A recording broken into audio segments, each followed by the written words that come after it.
Hey everybody, we're back here in a very hot and humid building B, so we're going to try to make today's videos as fast as we can.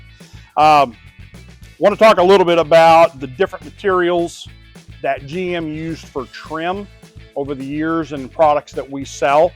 Obviously today's trim is pretty much always plastic or a chrome-plated plastic, or what they refer to as an electroplate, which is what that is. But back 40s, 50s, 60s, 70s, you go back into the 40s and 50s, GMs primarily used two materials, obviously chrome-plated steel, your bumpers and so forth, a lot of your grills, and then they use stainless. So you get into the 50s, and obviously this is a stainless piece.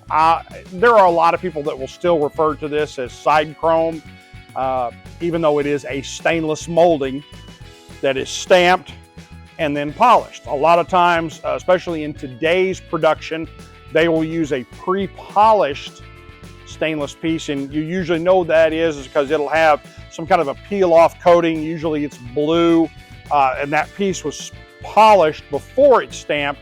Just saves time, and you know, instead of having to, you know, polish around curves and so forth, boom, you just polish a flat piece, stamp it, go on. But this is a stainless molding. This particular one is a front door molding off a 55 Bel Air. The next thing we got as an example of is aluminum. So they did use a little bit of aluminum on dash trim and stuff in the early to mid 50s. But once you got into the late 50s and then on through the 60s and 70s, they used a lot of aluminum. What did it do? Well, they did that because they were trying to get more gas mileage. It's a lighter material, obviously, but a lot of people will ask, well, is it chrome plated? No, it's not. Aluminum was anodized. They polished it, and then they put a coating on it referred to as anodizing. This kind of gives it's shiny, but it's still got a dull finish to it a little bit. And that's what they did. This particular one is a trunk molding off of, I believe, what is this? 63. This is a bumper truck molding of 63 Impala, Bel Air, or Biscayne. And you know, stainless, you can beat on it, you can polish on it, you can sand on it. The only limit you have stainless is the thickness of material. Eventually you will go through it.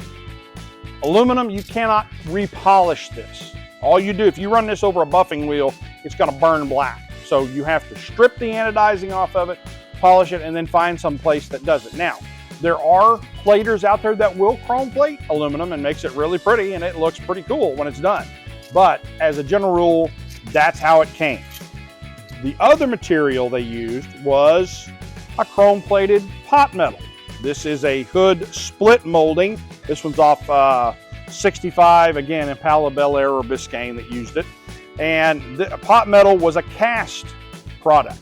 In other words, this was molten, poured into a mold, and then is polished and then plated.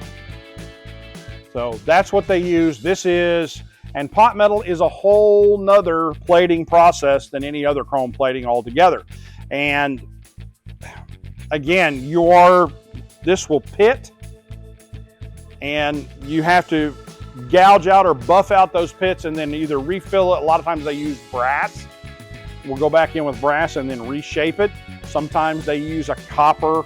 I've never really heard of anybody using anything else, but you know, again, I'm not a plater either, so don't take that as the gospel that they didn't use something else. But that is pot metal. And of course, you know, there's all kinds of chrome steel, bumper steel that's been plated, people that use brackets and so forth. And that's, again, a process that if you've never seen it done, most of your bumpers and stuff you're getting today in the reproduction world are a triple plate, but they're 2 layers of nickel and then a chrome over the top of it.